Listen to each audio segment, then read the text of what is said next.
देखा जाए तो यदि आप किसी भी एलआईसी ब्रांच में जाते हैं और जब वहाँ पर आप किसी डीओ या सीएलआई से मिलते हैं और उन्हें बताते हैं कि आप एक एलआईसी एजेंट बनना चाहते हैं, तो बहुत ही आसानी से आपको एक एलआईसी एजेंट बना दिया जाता है।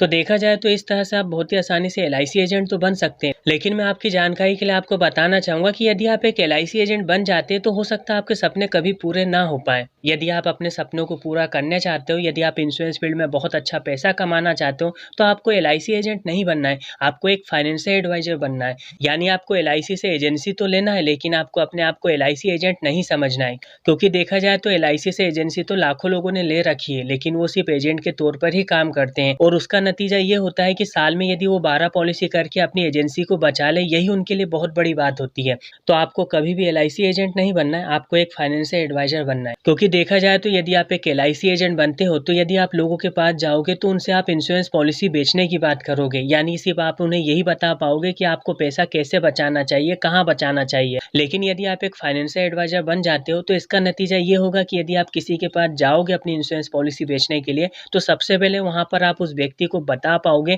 कि उसे पैसा क्यों बचाना चाहिए। और जब आप उस व्यक्ति को बहुत अच्छे से बता पाएंगे कि उसे पैसा क्यों बचाना चाहिए, तो जाहिर सी बात है कि वो पैसा बचाएगा। और जब वो पैसा बचाना चाहेगा तो उसे ऑप्शन चाहिए, और फिर आप उस व्यक्ति को ऑप्शन के रूप में अपनी इंश्योरेंस पॉलिसी बता सकते हैं। तो देखा जाए तो एक फाइनेंशियल एडवाइजर बन के आप बहुत ही आसानी से इंश्योरेंस पॉलिसी बेच पाएंगे। लेकिन यदि आप एक एलआईसी एजेंट बन जाते हैं और यदि आप सिर्फ लोगों से एलआईसी पॉलिसी की ही बात करते हैं, तो इस कंडीशन में देखा जाए आपको बहुत अच्छा रिजल्ट देखने को नहीं मिलेगा और ज़्यादातर कंडीशन में आपको डीमोटिवेट होना पड़ेगा।